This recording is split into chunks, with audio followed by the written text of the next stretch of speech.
Palavra aberta.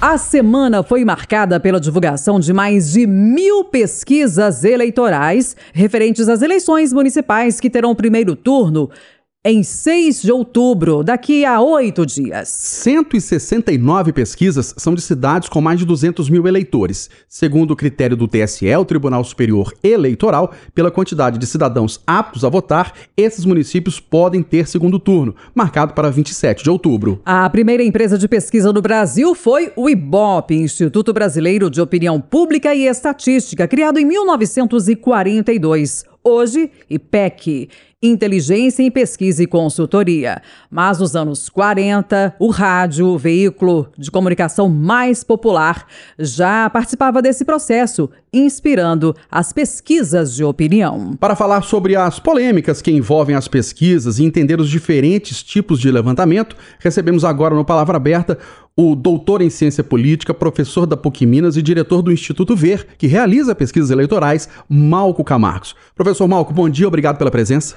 Bom dia, Eustáquio, bom dia, Cátia, bom dia, Oswaldo, bom dia, ouvintes, prazer. Obrigada pela presença, professor Malco Camargos, e agradecemos também pela presença ao cientista político, doutor em Relações Internacionais e consultor Oswaldo Deon. Seja bem-vindo ao Palavra Aberta, professor. É um prazer recebê-lo. Muito obrigado. É um prazer para mim voltar a essa casa. Bom dia para o Malco, bom dia para o Eustáquio, bom dia para você também, todos que estarão nos ouvindo e vendo, né? Malco Camargos, você, começando pelo Malco, né? Você que é diretor do Instituto Ver, que realiza pesquisas eleitorais. Explica para o nosso ouvinte, para o nosso internauta, como é feita uma pesquisa. Vocês param as pessoas na rua aleatoriamente, tem toda uma metodologia, tem uma regra, tem uma lei que dita as normas de uma pesquisa eleitoral? Bom, vamos lá. Uma pesquisa eleitoral, ela tem por trás um conjunto de normas e de metodologias desenvolvidas ao longo dos anos. E é muito legal, Kátia, a sua abertura quando você fala da importância do rádio. Porque a pesquisa começou, Eustáquio, sabe como? Tentando aumentar a audiência do rádio. O desenvolvedor dessa metodologia, que a gente chama de uma amostra probabilística, é chamado Gallup. E ele tinha uma rádio nos Estados Unidos e queria aumentar a sua audiência. E começou a fazer estudos do que fazer para isso. E qual foi o grande teste deles? Tinha uma revista muito antiga nos Estados Unidos chamada Seleções Digest, que colocou um encarte e mandou para todos os seus assinantes uma cédula eleitoral. E os cidadãos americanos responderam, colocaram no correio e a revista prediz o resultado da eleição. O Gallup não acreditou. Ele usou o método dele para testar se era eficiente para acompanhar os Estados Unidos. E ele acertou. Qual que é a diferença, então, das seleções para o método de Gallup, o que vai explicar a pergunta de vocês? Esse Gallup, inclusive, é um instituto muito famoso, tradicional. Depois, ele achou melhor negócio ter o instituto de pesquisa do que a rádio. Então, ele fechou a rádio e montou o instituto de pesquisa. E ficou famoso no mundo inteiro. Bom, vamos lá. Mas qual que é a diferença? Quando a revista manda, ela manda para uma amostra específica. Todo mundo já tinha uma relação com uma revista. Eram assinantes dela. Não era a população geral. E o Gallup desenvolveu um método de distribuir uma amostra que seja representativa. Ou, em outras palavras, que seja uma versão em miniatura da população. Quando essa versão em miniatura é bem representada na amostra, você não precisa ouvir todos. Basta ouvir essa miniatura e, a partir daí, fazer uma estimativa para a população total. E essa estimativa é o que gera a chamada margem de erro. Se eu ouvisse todos, seria o censo, não teria margem de erro. Mas como tem uma estimativa, há a margem de erro que é necessário contemplar. E o Gallup também nos ensinou que esse número é calculável. O que significa a população ser bem representada no universo, seja lá de 2.002 pessoas, como o Datafolha costuma fazer, ou outros institutos? O que é ser bem representada? Ser bem representada é estar na amostra as mesmas proporções da população atual. Então, se tem 53% de mulheres na população, tem que ter 53% de mulheres na amostra. Se os jovens são 14%, tem que ter 14% de jovens. Se a região sudeste representa 42% do eleitorado, tem que ter 42% das entrevistas na região sudeste. Então, com esses parâmetros todos controlados, nós temos uma versão em miniatura. É como se fosse um mapa que reduz aquele universo, mantendo as mesmas proporções, para que a gente possa, de fato, auferir qual é a opinião do eleitorado. Mas de que forma que vocês selecionam as pessoas que vão participar? Tem que ter 50 e tantos por cento de mulheres e 40 e poucos por cento de homens. Mas quem são esses homens? Quem são essas mulheres? Aí é o desafio do controle do trabalho de campo, que é aquele que vai na coleta, né? Quando a pesquisa é presencial, as pessoas batem nas casas ou param em pontos da cidade. E o pesquisador, ele tem o que ele precisa. Eu preciso de um homem que tenha de 25 a 34 anos e receba 5 salários mínimos. Então ele vai passando as pessoas ou batendo nas casas e perguntando se existe este homem lá. E se passando, perguntando. Por isso que às vezes as pessoas são abordadas, mas não são entrevistadas. É porque ela está fora daquele quadro que o entrevistador precisa. Chega tudo no instituto, na empresa, ela copia os dados e forma o quadro. E o quadro final, a junção do trabalho de todos os entrevistadores, é exatamente a reprodução daquele universo que está representando. Então, é uma amostra fiel daquela diversidade tem que estar incorporada dentro do universo de pesquisa. Vamos agora ouvir o professor Oswaldo Deon aqui nessa conversa. Agora, o lado da análise política, né, professor Oswaldo Deon, sobre a influência ou não das pesquisas na opinião do eleitor. Como é que o senhor avalia isso? Ou então essa relação de mão dupla, né? As pesquisas são confiáveis ou o eleitor que é confiável ao dar a opinião dele naquele determinado momento, o que influencia o eleitor, o efeito também da propaganda eleitoral, da internet, o que o senhor traz para a gente nessa sua primeira abordagem? Eu acho que o primeiro ponto é a necessidade de regulação. No passado, muitas pessoas, muitos institutos de pesquisa lançavam pesquisas sem que se pudesse saber da metodologia que foi utilizada naquele momento. Então, é importante para que haja o controle técnico que exista uma regulação. E nesse caso, o Brasil é um dos países do mundo que dispõe de um Tribunal Superior Eleitoral que tem um tipo de regra. Ele estabelece um controle sobre questões técnicas que dizem respeito à maneira pela qual cada empresa vai desenvolver seu plano amostral, e ele estabelece também algumas regras no que diz respeito, por exemplo, à antecedência, né, ou, eventualmente, à maneira pela qual, temporalmente, as pesquisas vão ser anunciadas para o eleitorado. Esse é um ponto muito importante. Mas o segundo ponto muito importante também tem a ver com a confiabilidade. Se no passado nós não tínhamos isso, hoje no presente nós já temos. Então o eleitor, não só ele tem a possibilidade de que exista um tribunal específico para regulação de aspectos eleitorais, mas também ele pode ter acesso a uma avaliação dos institutos de pesquisa. Hoje é possível também acompanhar qual é o ranking dos vários institutos de pesquisa existentes no Brasil acerca dos acertos que ocorreram ao longo do tempo. Da mesma forma também que é possível que nós possamos entender acerca do plano amostral, porque o TSE mostra, ele apresenta, em função das regras que foram determinadas, não é? Por exemplo, agora no mês de março, nós tivemos novas regras para a eleição de 2024. Então, cada eleitor brasileiro, se tiver curiosidade, ele tem a capacidade de poder ver, inclusive, o relatório de cada um desses institutos de pesquisa. E por que isso existe? Como uma maneira de poder mitigar, de poder diminuir a possibilidade de que a divulgação das pesquisas influenciem o cálculo eleitoral e as preferências do eleitor médio. Sabe-se que, a partir, né, de avaliação criteriosa na ciência política, de que o número de eleitores que são suscetíveis, né, que podem ter suas preferências mudadas, é um número pequeno, então aí de 5% talvez, eles podem mudar a sua compreensão acerca dos candidatos, no que diz respeito, por exemplo, à divulgação de pesquisas. Mas 5% pode ser determinante de uma eleição acirrada.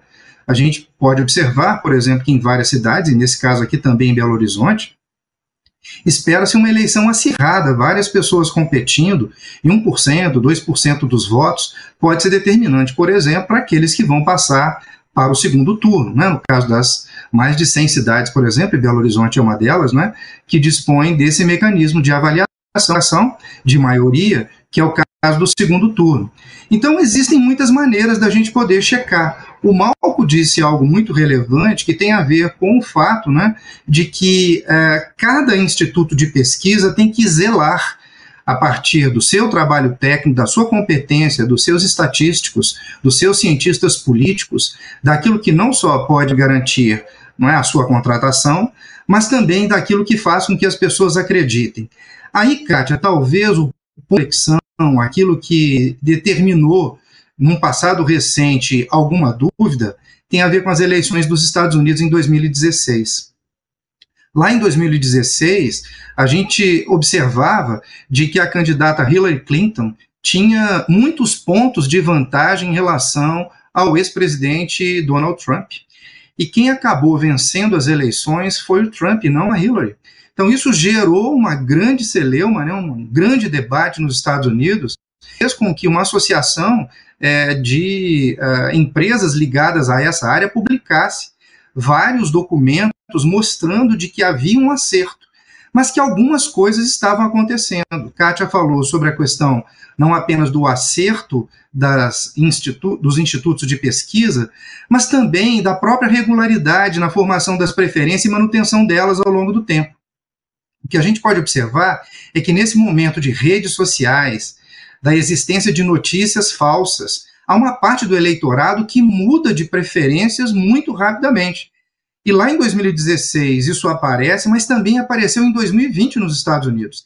Isso gerou uma mudança na percepção média das pessoas acerca dos acertos dos institutos de pesquisa. Mas o que a gente pode observar é que os institutos de pesquisa têm apurado sua técnica, têm cada vez mais apresentado planos amostrais que são fidedignos ao censo, no caso do Brasil, ao TSE. Então é possível. O que não é possível é controlar esse vendaval de notícias que busca influenciar as preferências do eleitor, moldando ou eventualmente modificando suas preferências, eventualmente até na boca de urna, né, nos últimos dias das eleições. E esse é o nosso maior desafio no momento. Deixa eu voltar a palavra para o Malco Camargo aqui. Malco, qual é a explicação para que numa mesma eleição, até num curto período de tempo, de dias ali, um instituto de pesquisa dá um candidato lá na liderança, um outro em segundo e um outro lá embaixo, e um outro instituto dá um resultado contrário? Quando as diferenças são muito apertadas, a explicação está pela estatística, né? Se uma pesquisa tem, por exemplo, 4% de margem de erro, significa que se a diferença entre os candidatos for menor do que 8 pontos percentuais, eles podem estar empatados. Então pode haver uma alternância em relação à liderança, que um pode estar 4 pontos a mais, 4 pontos a menos do que o outro, e isso não faz diferença. Agora, quando a diferença é muito gritante, aí pode haver um erro do processo de coleta de campo, um erro de amostra, um erro do controle sobre todos os procedimentos necessários para uma boa pesquisa de opinião. Isso pode acontecer. Agora, Oswaldo fala uma coisa muito importante. Muito se atribui ao erro do estudo de pesquisa como se fosse culpa do estudo de pesquisa e alivia o eleitor. Vamos pegar 2 exemplos. Oswaldo trouxe um bom exemplo dos Estados Unidos, mas aqui mesmo, aqui em Minas, nós vivemos isso com a primeira eleição do Romeu Zema. 2018. Onde ele era colocado lá atrás nas pesquisas e de repente ele cresce. Agora ele cresce por quê? Não foi 2018. Foi 2018. 2018. Ele cresce não porque as pesquisas erraram, é porque ele cresceu exatamente na última hora, nos últimos 2, 3 dias. Enquanto as pesquisas estavam rodando, o eleitor foi percebendo que havia uma alternativa. E o eleitor não queria naquele momento nem Anastasia, nem Pimentel. E foi achando Romeu Zema quando dizia. Então, quem mudou foi o eleitor. E aconteceu também naquele ano na eleição para o Senado, porque a ex-presidente Dilma Rousseff, ela liderava todas as pesquisas e ficou em 4º lugar. A explicação de Dilma é diferente para o Senado. Porque uma é a mudança do eleitor, o outro é o seguinte, aí o que o Oswaldo também já disse isso. Qual o compromisso do eleitor com a verdade que ele diz para a pesquisa? Naquela eleição, naquele momento, ele falava que ia votar na Dilma, que era o nome mais conhecido. Mas na última hora, ele escolheu um outro nome para fazer a sua escolha. Então, se o eleitor tem um comportamento mais errático, e parte do eleitorado brasileiro tem isso, acaba sendo a responsabilidade dele e não dos institutos de pesquisa, as mudanças de resultado na última hora. Então vamos considerar uma coisa aqui, até para a gente entender os modelos que hoje existem, né? Porque tem pesquisa que é feita de maneira presencial, tem pesquisa por telefone, tem a pesquisa na internet. Se não me engano, até o Instituto Atlas, né, faz muito a pesquisa, consegue verificar, né, esse movimento de internet do eleitor na internet.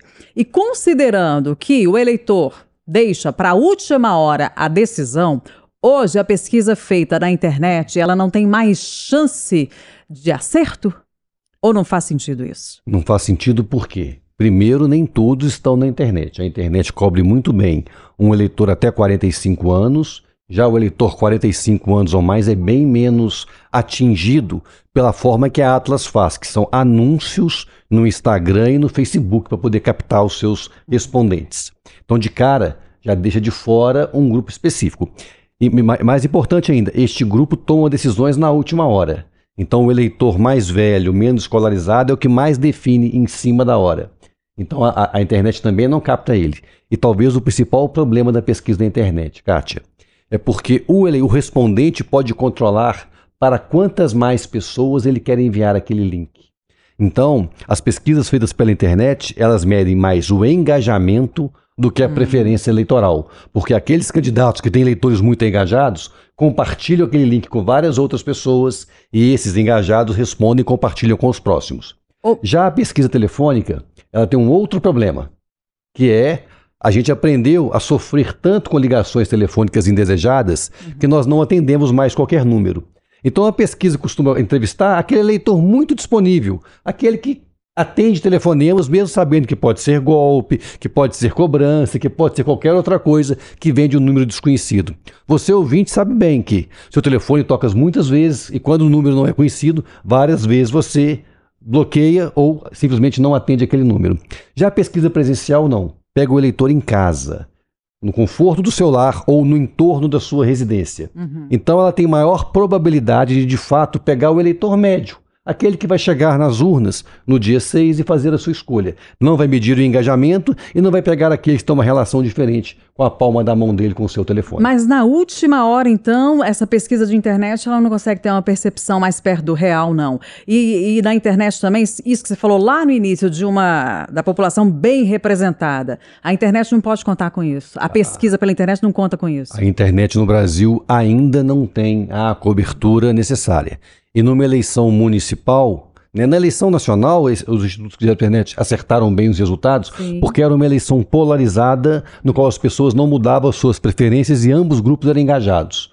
Numa eleição municipal, a gente tem candidaturas que têm muito mais engajamento do que outras. E isso gera uma grande diferença no resultado das pesquisas que são feitas online. Professor Zaldeon, o senhor acha que a pesquisa eleitoral ela é positiva ou negativa para o eleitor e para o processo eleitoral, para os políticos? Porque a gente ouve de muitas pessoas assim, eu vou votar no fulano porque está liderando a pesquisa, eu não quero perder o meu voto. Não vou votar naquele não porque ele está em último lugar, não vai ganhar mesmo. Não há uma influência, na sua opinião, negativa ou ela é positiva para o eleitor? A existência de pesquisas eleitorais, especialmente em um contexto de regulação, é altamente positiva.